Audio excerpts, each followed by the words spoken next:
Level 1. You are 28 years old. You are sitting in a brand new car in the dealership parking lot, and it still smells like a car that has never belonged to anyone.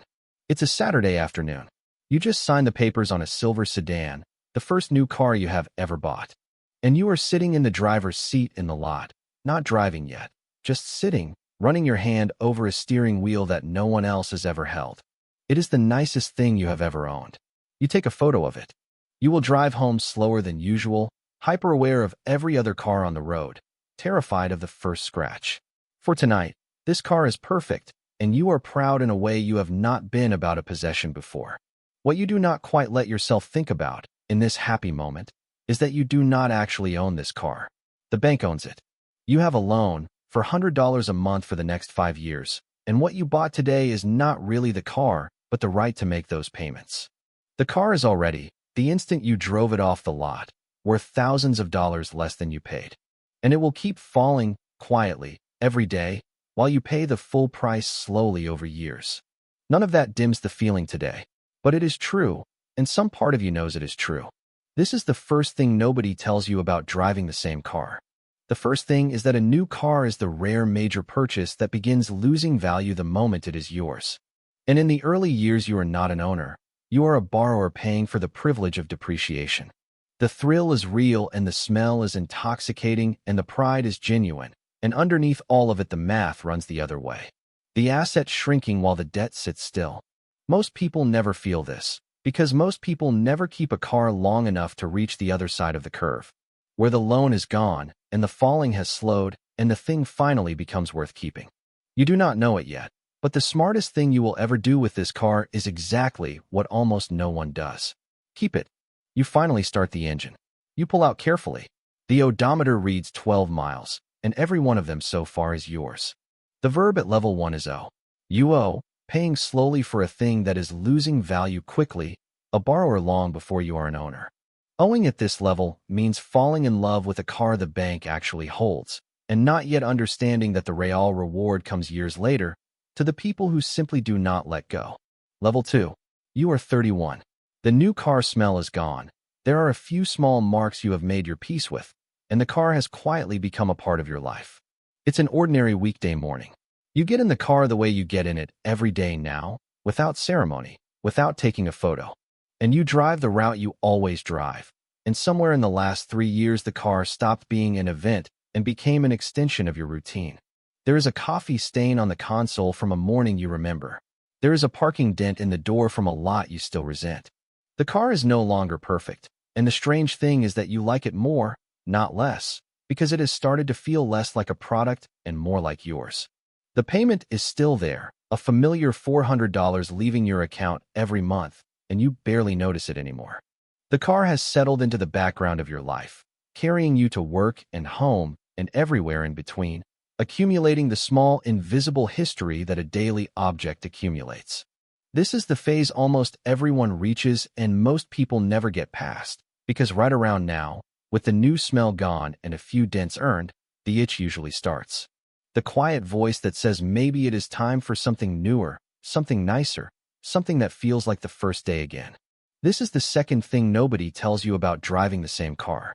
The second thing is that the danger years are not the first ones, but the middle ones, the moment the novelty fades and the car becomes ordinary. Because that is exactly when most people trade a perfectly good car away. They are not chasing transportation. They are chasing the feeling of the first day, the smell and the shine and the pride. And a car cannot hold that feeling for long. No car can. Which is why the people who chase it end up trading every few years, paying forever, never owning anything. The discipline is to let the car become ordinary and to be fine with ordinary, because ordinary, in a car, is another word for nearly paid for. You park in your spot. The car is dusty and familiar. You do not think about it at all, which is exactly the point. The verb at level 2 is settle.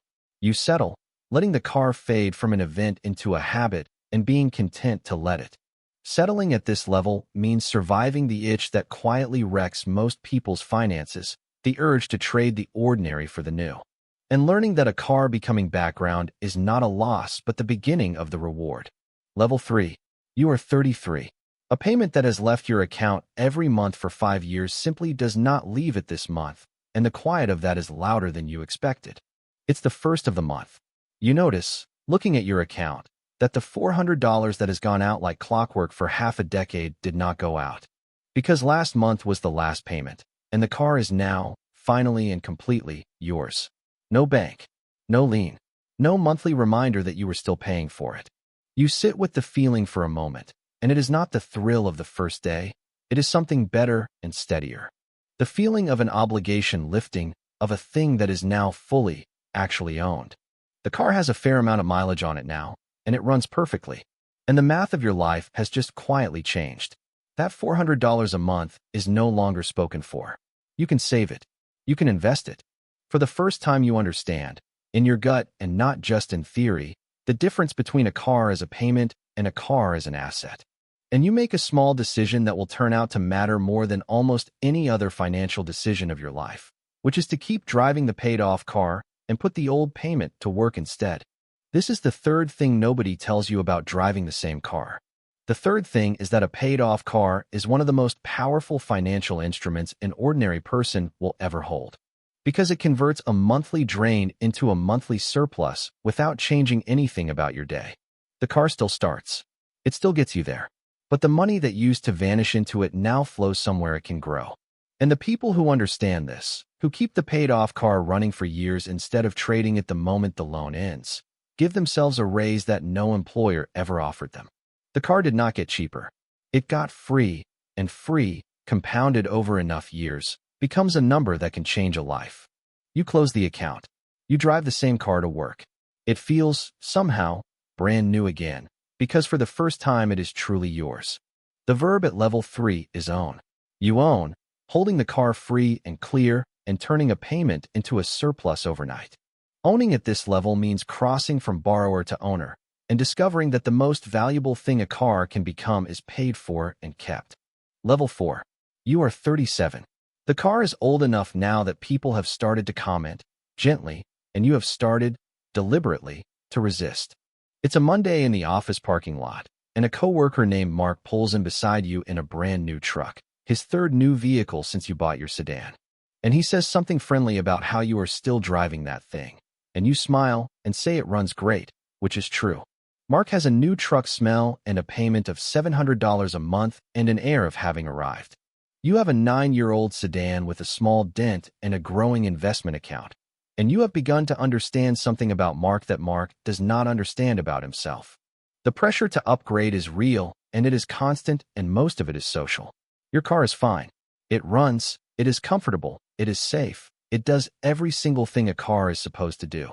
But it no longer signals anything, and a part of you, the part that took a photo in the dealership lot 9 years ago, occasionally misses being the person with a nice new car.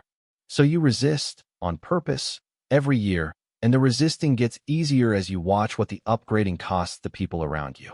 The perpetual payments, the perpetual depreciation, the treadmill of always having something new and never having anything paid for. This is the fourth thing nobody tells you about driving the same car. The fourth thing is that the pressure to replace a perfectly good car is almost never about the car. It is about what the car says. And learning to not care what it says is one of the quiet superpowers of building wealth. Mark is not buying trucks because he needs trucks. He is buying the feeling of being seen as someone who is doing well. And he is paying for that feeling forever in monthly installments. While you drive your boring paid-off sedan and quietly become someone who actually is doing well.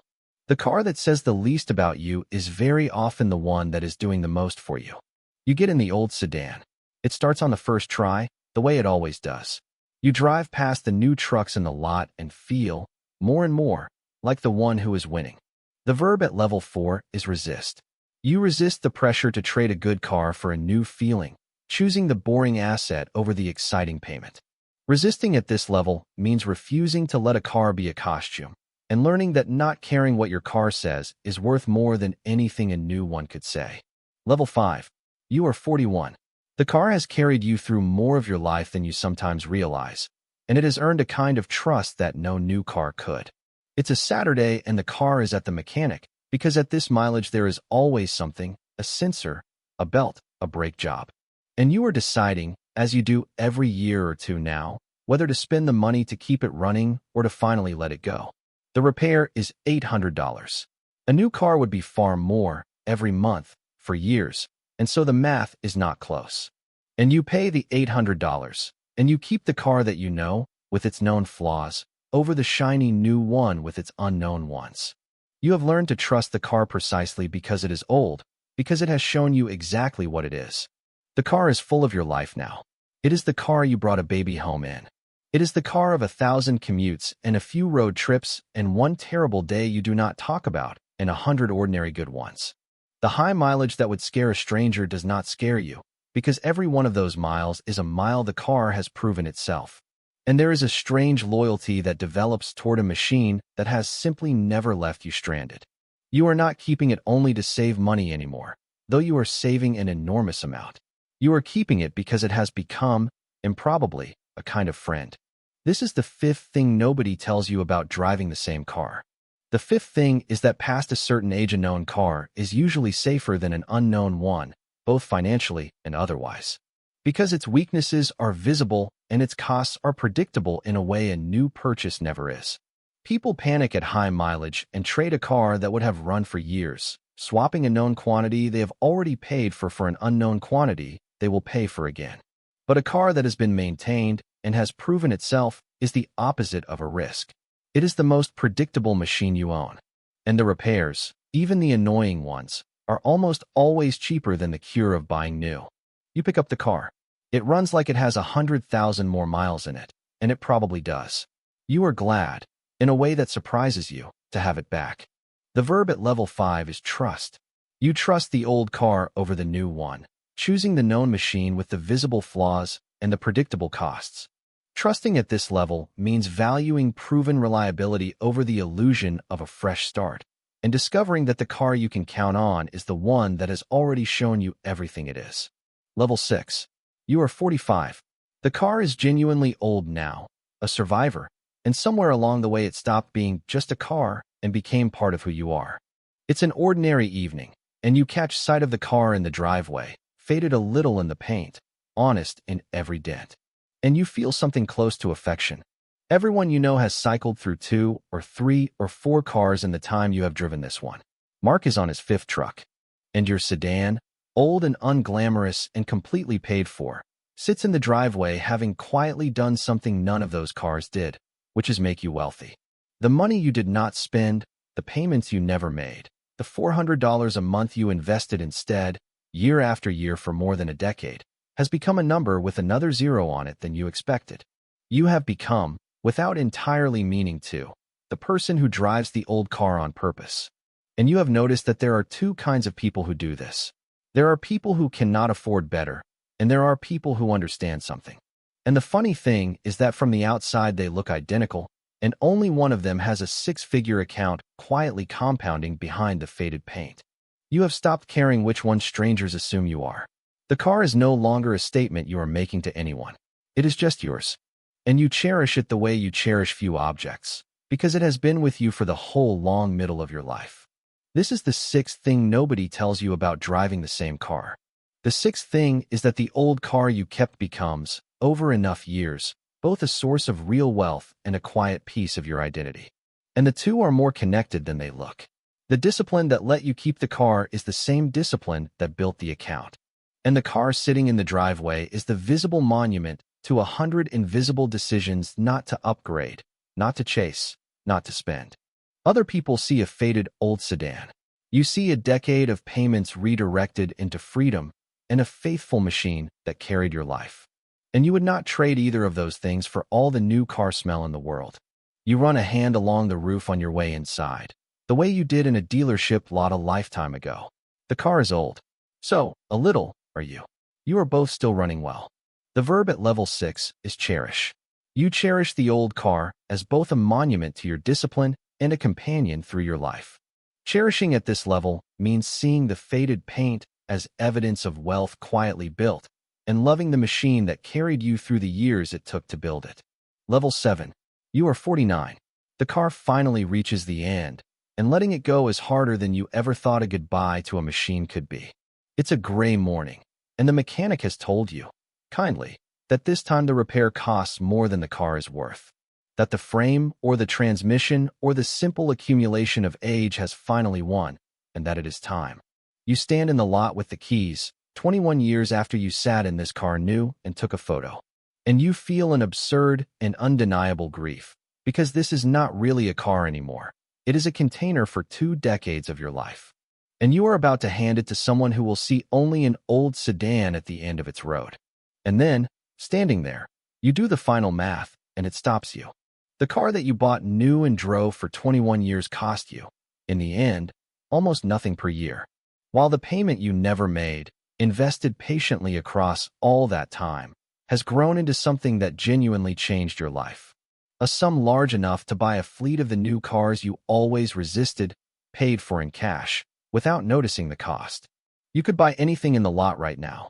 And you understand, fully and finally, the secret the car spent 21 years teaching you, which is that the freedom was never in the new car. It was in not needing one. This is the 7th thing nobody tells you about driving the same car. The 7th thing is that the same car, driven long enough, gives you 2 things almost nothing else can: a strange and genuine love for a faithful object, and a fortune built quietly out of all the money you did not spend replacing it.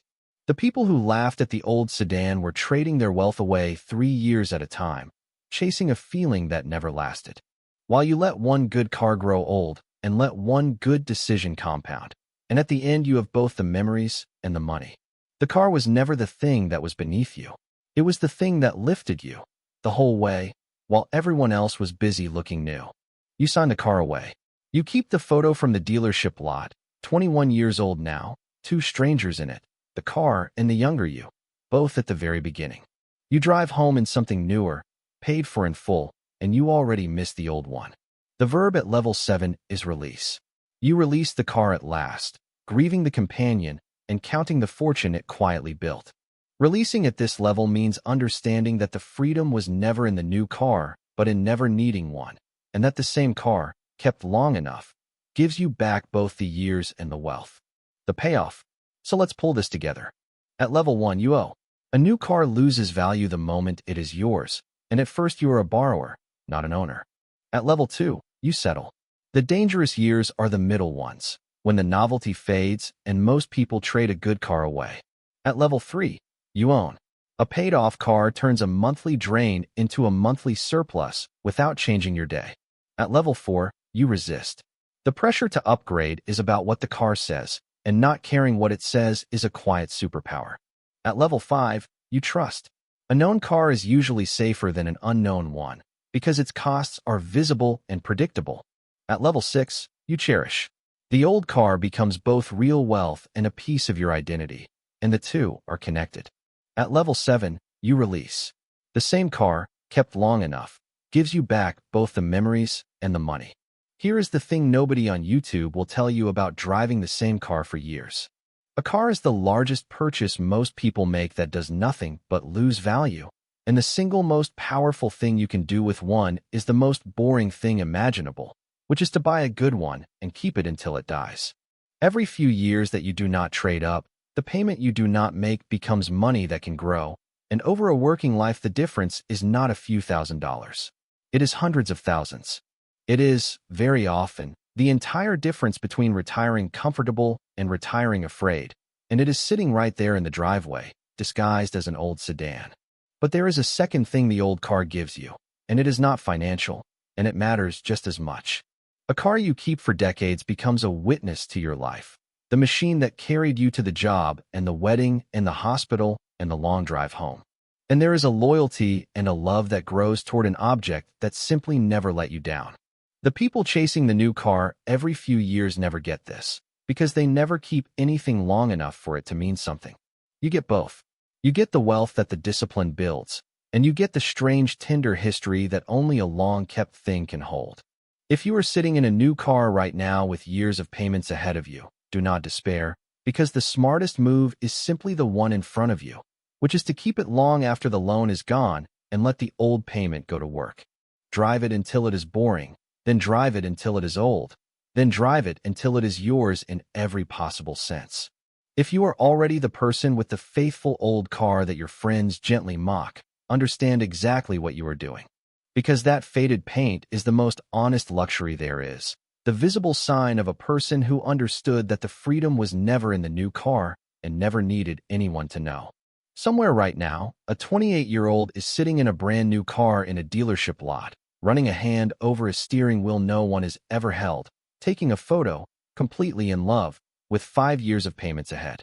They do not yet know that the smartest thing they will ever do with this car is the most ordinary thing possible, to simply keep it. Long after the thrill fades and the loan ends and the dents arrive, until the payment they stop making grows into a fortune, and the machine they stop noticing becomes a friend. They think the magic is in the new car smell. They are about to spend 2 decades learning that the real magic was in never needing it again. The ladder has 7 levels. The first one is a borrower in love with a car the bank owns, and the last one is a wealthy person saying goodbye to a car that owns a piece of their heart. And the whole quiet climb between them is just a good decision, made once and kept. If this video changed how you think about your car, hit subscribe. We have more videos like this on the channel, each one breaking down a different way that the small, boring, patient choices quietly build the kind of wealth the loud ones never do. See you in the next one.